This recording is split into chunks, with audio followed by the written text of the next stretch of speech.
इसी खबर पर और अधिक जानकारी के साथ मेरे सहयोगी रजनीश सीधा दिल्ली से हमारे साथ जुड़ चुके हैं। रजनीश, सियासत पर बाद पे बात करेंगे। सबसे पहले मैं ये जानना चाहूंगी, दिल्ली पुलिस की तरफ से क्या कुछ इन्वेस्टिगेशन जो है वो की गई है, क्या कुछ कार्रवाई जो है इस मामले पर की गई?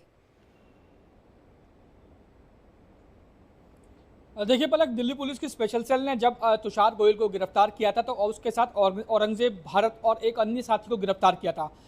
जिसके बाद ये खुलासा हुआ था कि 566 किलो जो है वो ड्रग्स जो है वो तुषार गोयल के पास से बरामद हुई थी। जब तुषार गोयल को जो है वो ग्रिल किया गया, स्पेशल सेल की तरफ से पूछताछ की गई, तो स्पेशल सेल का ये कहना है कि तुषार गोयल ने उनको खुद ये बताया कि वो दिल्ली प्रदेश जो यूथ कांग्रेस है उसके आरटीआई सेल का चेयरमैन रह चुका है। अब जब उसने इतना बड़ा दावा किया था, उसके बाद दिल्ली पुलिस की स्पेशल सेल अब तुषार गोयल की ये जो बयान दिया है इसके आधार पर जो इन्वेस्टिगेट कर रही है और ये जानने की कोशिश कर रही है कि जो बयान तुषार गोयल दे रहा है कि वो यूथ कांग्रेस दिल्ली प्रदेश के आरटीआई सेल का चेयरमैन रह चुका है, उसमें कितनी सच्चाई है। क्या वो सच कह रहा है या वो साजिशन कांग्रेस का नाम ले रहा है। फिलहाल जो इन्वेस्टिगेशन चल रही है उसके बयानों को क्रॉस चेक किया जा रहा है। अब जाहिर तौर पे कई और लोगों से पूछताछ होगी, उसका बैकग्राउंड चेक होगा और उसके बाद ये साफ हो पाएगा कि क्या तुषार गोयल जो दावे कर रहा है उसमें सच्चाई है भी या नहीं। बहुत वास्ट था, थाईलैंड, फुकेट, कई सारा ऐसा जिक्र हो रहा है कि वहां से जो है नशे की खेप दिल्ली पहुंचाई जा रही थी और कई कई राज्यों के अंदर भी जो है ये सब पहुंचाया जा रहा था, नशीला पदार्थ। जी रजनीश। देखिए पलक, अगर इस तुषार गोयल की बात करें तो दिल्ली पुलिस की स्पेशल सेल के एडिशनल कमिश्नर प्रमोद कुशवाहा ने कल से जब मेरी बात हुई थी तो उन्होंने साफ तौर पे कहा कि ये जो है वो भारत में, दिल्ली नहीं भारत में जो ड्रग्स तस्करी का एक जो है वो बहुत बड़ा डिस्ट्रीब्यूटर और रिसीवरों में से एक है। यानी तुषार गोयल की गिरफ्तारी कहीं ना कहीं दिल्ली पुलिस की स्पेशल सेल के लिए एक बड़ी कामयाबी थी, लेकिन जिस तरीके से बड़ी मात्रा में 566 किलो ड्रग्स तुषार गोयल के पास से बरामद हुआ था, उसके बाद दिल्ली पुलिस की स्पेशल सेल का ये भी कहना था कि तुषार गोयल के लिंक में और कितने लोग हैं उनको जो है पूछताछ होगी, क्योंकि जो एक शख्स था, जो शख्स था जो महाराष्ट्र के कुर्ला का रहने वाला था, वो यहाँ पर पहुंचा था 15 जो किलो ड्रग्स जो कोकीन तुषार गोयल से लेने आने वाला था और उसी के बिना पर जो है वो इन सब लोगों की गिरफ्तारी हुई और महिपालपुर के जो गोडाउन था वहां से जो है वो तमाम जो ड्रग्स है वो बरामद हुई थी। फिलहाल तमाम जो तुषार गोयल ने जो बयान स्पेशल सेल को दिए हैं, ऑफिसर के साथ बातचीत हो रही थी, क्या ये सवाल आपने पूछा कि जब स्पेशल सेल इन्वेस्टिगेट कर रही थी, इंटेरोगेट कर रही थी तुषार को, तो जो ये पैसों का जिक्र हो रहा है, 1-2 करोड़ का मामला नहीं है, 5600 करोड़ का मामला है, तो ये पैसे कहां पर इस्तेमाल हो रहे थे? देखिए पलक, अभी जो है वो स्पेशल सेल का ये कहना है कि अभी जो इन्वेस्टिगेशन है वो तुषार गोयल की गिरफ्तारी के बाद बहुत इनिशियल स्टेज पर है। अभी और लोगों की गिरफ्तारी होनी बाकी है, क्योंकि जो कोकीन थी वो सड़क के रास्ते जो है वो दिल्ली पहुंची थी और यहाँ के बाद उसको तमाम दूसरी जगह पर जाना था। जैसे कि मैंने आपको बताया कि तुषार गोयल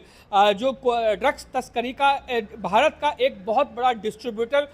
में से एक था, इसी के चलते तुषार गोयल की गिरफ्तारी बड़ी कामयाबी मानी गई थी। और जहां तक पैसों की बात है, 5000 करोड़ यानी से ऊपर 5600 करोड़ की बात है। 5600 करोड़ की को एकदम से तुषार गोयल के पास नहीं आना था, बल्कि कई किश्तों में आना था। मैं आपको बताऊं कि अगर 1 किलो कोकीन की बात की जाए तो 1 किलो कोकीन जो है वो तकरीबन 10 करोड़ रुपए की होती है और एक साथ 5600 करोड़ रुपए जो है वो पेमेंट करना, ये किसी के लिए भी बहुत बड़ी बात होगी। ऐसे में तुषार गोयल जो है वो किस्तों में, किसी को 1 किलो, किसी को आधा किलो, में जब दिल्ली पुलिस इन्वेस्टिगेट कर रही थी स्पेशल सेल की तरफ से, क्रिप्टो करेंसी का भी जिक्र जो है वह किया गया है कि पेमेंट जो है वो क्रिप्टो करेंसी के जरिए जो है वह कर रही थी। ये बहुत ही मुझे लगता है बड़ा नेक्सस है। क्रिप्टो करेंसी से आप देख रहे हैं, रोड से आप बता रहे हैं कि ये पूरी खेप जो है वो बरामद की गई है नशे की। देखिए बिल्कुल, तो स्पेशल सेल ने ये भी कहा था कि जो ये ड्रग्स के अगेंस्ट में जो पेमेंट होती थी उसका एक बहुत बड़ा हिस्सा यानी मोटा हिस्सा क्रिप्टो करेंसी के जरिए जो है वो तुषार गोयल लिया करता था। अब सवाल ये उठता है, जैसे मैंने जो एडिशनल कमिश्नर से मैंने सवाल किया, तो इस क्रिप्टो करेंसी का उपयोग कहाँ होना था और किसके जरिए होना था। तो इस पे उनका ये कहना था कि अभी इन्वेस्टिगेशन जारी है, क्योंकि खुलासा करना बहुत जरूरी था, इसीलिए हम लोगों ने ये आप लोगों के सामने लेके आए। लेकिन क्रिप्टो करेंसी को इसके लिंक कहां कहां तक फैले हुए हैं और तुषार गोयल इस क्रिप्टो करेंसी को किससे हासिल कर रहा था और किसको आगे पहुंचा रहा था, रजनीश, ये तो हमने दिल्ली पुलिस की स्पेशल सेल की तरफ से जो इन्वेस्टिगेशन हुई है रजनीश, उस पर विस्तार से बात करें, क्योंकि मैंने पहले ही बोला कि हम पहले इन्वेस्टिगेशन की बात करेंगे, इंटेरोगेशन की बात करेंगे। अब सियासत पर जरा चलते हैं, क्योंकि जब तस्वीरें हम देख रहे हैं तुषार की, तो कई सारे हरियाणा के ऐसे लीडर्स हैं जिनके साथ तस्वीरें जो है वो सामने आ रही हैं। अब इसे खूब सियासत जो है वो होते हुए नजर आ रही है। कुछ ही देर पहले हम सीएम योगी आदित्यनाथ का बयान सुना रहे थे, उससे पहले सुधांशु त्रिवेदी जो है वो बयान करते हुए नजर आ रहे थे, इस पर देते हुए नजर आ रहे थे। जी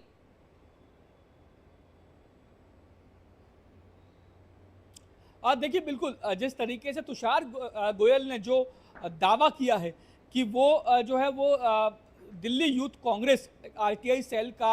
चेयरमैन रह चुका है, तो ऐसे में सीधे सीधे वो अपना लिंक कांग्रेस से जो है वो जोड़ता हुआ नजर आ रहा है। ऐसे में क्योंकि चुनावों का मौसम है, चुनावी समर इस समय चल रहा है, हरियाणा में जो है वो चुनाव थे, और उसके बाद अब अगर बात की जाए तो दूसरी जगह भी चुनाव अभी होने बाकी है। ऐसे में अगर किसी भी राजनीतिक पार्टी का नाम लिया जाता है तो विरोधी दल, चाहे वो बीजेपी हो या कांग्रेस हो, कोई भी हो, वो इस जो है मुद्दे को भुनाएगी जरूर इलेक्शन में, और बैठे बिठाए विरोधियों को एक मुद्दा हाथ लग गया है। ऐसे में अब ठीक है, बड़ा असर जो है वो